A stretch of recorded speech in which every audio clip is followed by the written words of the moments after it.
मेरे बेटे की शादी मैंने मुश्किल से की। वो एक लड़की से प्यार करता था, लेकिन मैं नहीं चाहती थी कि उसकी शादी उसी से हो। मैंने उसे बहुत समझाया और उसकी शादी गांव की एक सीधी सादी लड़की से करवा दी। लड़की का नाम सुधा है। मुझे पता था कि वो लड़की मेरे बेटे और इस घर के लिए बहुत ही अच्छी है, इसलिए मैंने उस लड़की की शादी मेरे बेटे से करवा दी थी। सुधा हमारे घर में आई।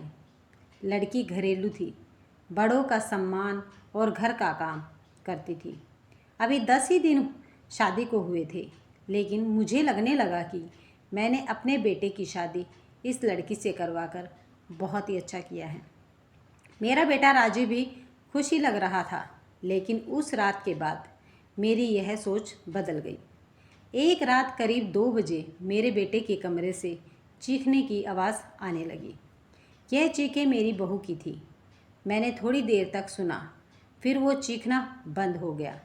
राजीव के पिता मेरे पति को यह सब सुनाई दिया था, लेकिन फिर हमने उन्हें रात में पूछना उचित नहीं समझा, इसलिए दरवाज़ा नहीं खटखटाया। सुबह मेरी बेटी भी बोल रही थी कि मम्मी, रात को कौन चीख रहा था। मैंने उसकी बात काट दी, कहा कि कोई नहीं, शायद कोई बाहर से चीख रहा था। मेरी बहू का स्वभाव उस दिन से बदल गया। वो चुप थी सारा दिन। मैंने सोचा शायद पति पत्नी के बीच कोई बात होगी, इसलिए मैंने कुछ पूछा नहीं। अगली रात फिर 2 बजे वही हुआ। मेरे बेटे के कमरे से फिर चीखने और रोने की आवाज़ आने लगी। इस रात वो आवाज़ करीब 10 मिनट तक चली। मेरी बेटी उठ गई और उसने हमारे कमरे का दरवाज़ा बजाया। मैंने दरवाज़ा खोला, देखा तो वह बहुत डरी हुई थी। बोली, मम्मी यह क्या है? भाभी रोज़ रात को रोती और चीखती क्यों है? क्या होता है कमरे के अंदर? चलो अभी दरवाज़ा खुलवाते हैं। मैं दरवाजे के पास जाने लगी तो मेरे पति ने मुझे रोक लिया। कहा कि रुको, अभी बात मत करो, कल सुबह दोनों से हम बात करते हैं। उस रात को मेरा सोना मुश्किल हो गया था।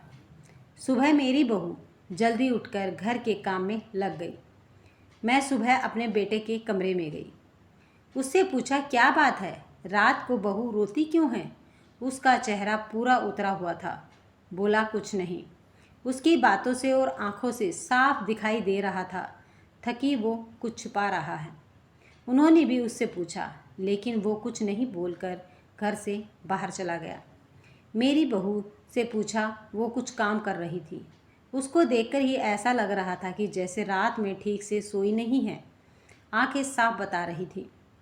मैंने उससे पूछा, क्या हुआ, तुम रात को क्यों रो रही थी? वो बोली, रो रही थी? कब? नहीं, मैं तो सो रही थी और मुझे तो कोई आवाज़ नहीं आई।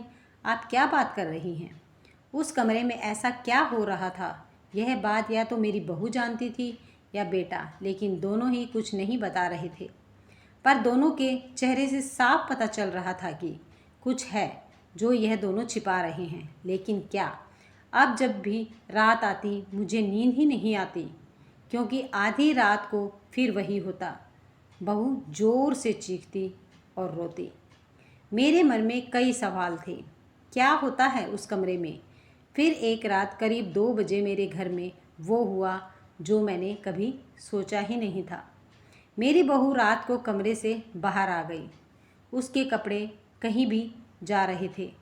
उसे कुछ होश ही नहीं था। बाल खुले थे और वो घर के चौक में आकर बैठ गई। ज़ोर से चीखने और रोने लगी। हम सभी घर वाले बाहर आ गए। मेरा बेटा भी कमरे से डरा हुआ बाहर आया। बहू की ऐसी हालत देखकर हम सब डर गए थे।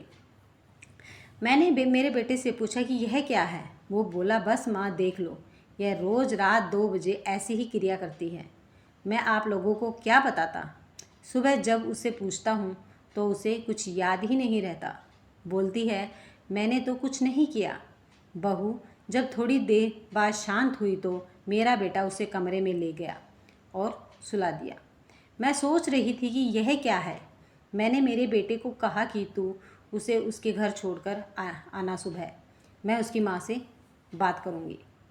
सुबह होते ही मेरा बेटा उसे कुछ बहाना करके उसे घर छोड़ आया। मैंने उसकी माँ से बात की। उसकी माँ ने कहा कि ये क्या बोल रहे हैं, मेरी बेटी बिल्कुल ऐसा नहीं करती है। मैंने जो सोचकर राजीव की शादी उससे की थी वैसा हो नहीं सका। बहू को छोड़े अब 20 दिन हो गए थे। इस दौरान उसके घर से फ़ोन आता रहा, लेकिन मैं टालती रही। मेरा बेटा भी कह रहा था कि मेरे वो दिन कैसे निकले हैं मैं ही जानता हूँ। मैं उसे वापस नहीं ला सकता। कहीं उसने मेरी जान ले ली तो क्या करोगी?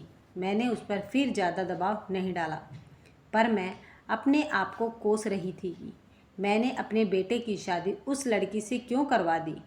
अब मेरे घर में कोई नहीं चाहता था कि वो वापस आए। इन्हीं सब बातों में 3 महीने निकल गए थे। फिर एक दिन अचानक ही मेरी बहू अपने सामान के साथ वापस मेरे घर आ गई। वो आते ही मुझसे कहती है, माँ जी, मैं जानती हूँ कि आप मेरे बारे में क्या सोच रही हैं, लेकिन सच क्या है यह आपको पता नहीं। उसकी बातों से मुझे लगा कि कुछ है जो वो बताना चाहती है। मेरा बेटा घर आया और उसे देखकर गुस्सा हो गया। कहा, यह यहाँ वापस आ गई। मैं अब यहाँ इस घर में नहीं रह सकता, मैं जा रहा हूँ। मेरी बहू ने उसी समय कहा, क्यों, सच सामने आ जाएगा इसलिए डर रहे हो? बताइए सबको सच क्या है। मैं उस तरह से क्यों किया करती थी? बेटा बोला कि क्या सच? सच यह है कि तुम पागल हो और रोज़ रात उस तरह से करती हो। बहू बोली कि माँ जी, आज अगर सबसे ज़्यादा दुखी और परेशान है तो वो और कोई नहीं, मैं हूँ। मैंने अपने पति की बात मानी, उन पर विश्वास किया। मैंने कहा, तुम क्या कहना चाहती हो? फिर मेरी बहू ने जो बताया उसे सुनकर मेरे पैरों तले की ज़मीन ही खिसक गई। वो बोली कि आपके बेटे ने मुझे पहली रात से यह नाटक करने को कहा था, लेकिन मैंने नहीं माना। वो कहते हैं कि हम दोनों अलग बड़े शहर में जाकर रहेंगे।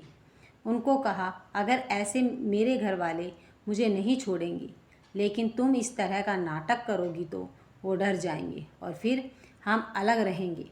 पहले मैंने बोला कि यहाँ सबके साथ अच्छा है, लेकिन फिर जब वो मुझसे बात नहीं करते थे तो मुझे उनकी बात माननी पड़ी।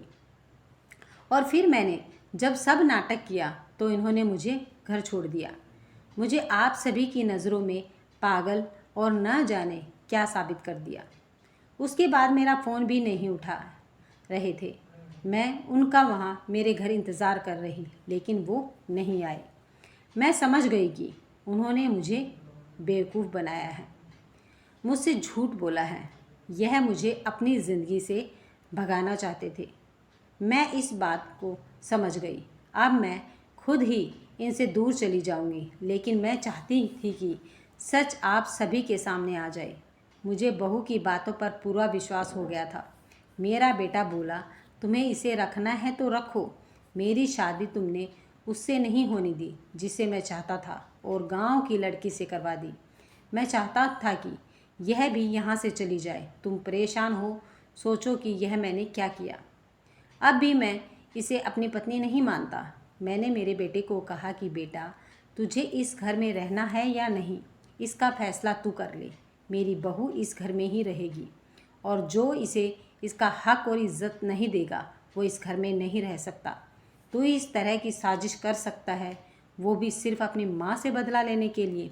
एक भोली लड़की को कुछ भी करने को कह सकता है। पर बेटा, ज़रा तू सोच, तूने इसे जो करने को कहा इसने किया। अपने बारे में और किसी के बारे में कुछ नहीं सोचा, सिर्फ तेरा सोचा। सोच, ऐसी पत्नी कहाँ मिलेगी? तू बहुत बड़ा अभागा है जो इस लड़की को छोड़ेगा।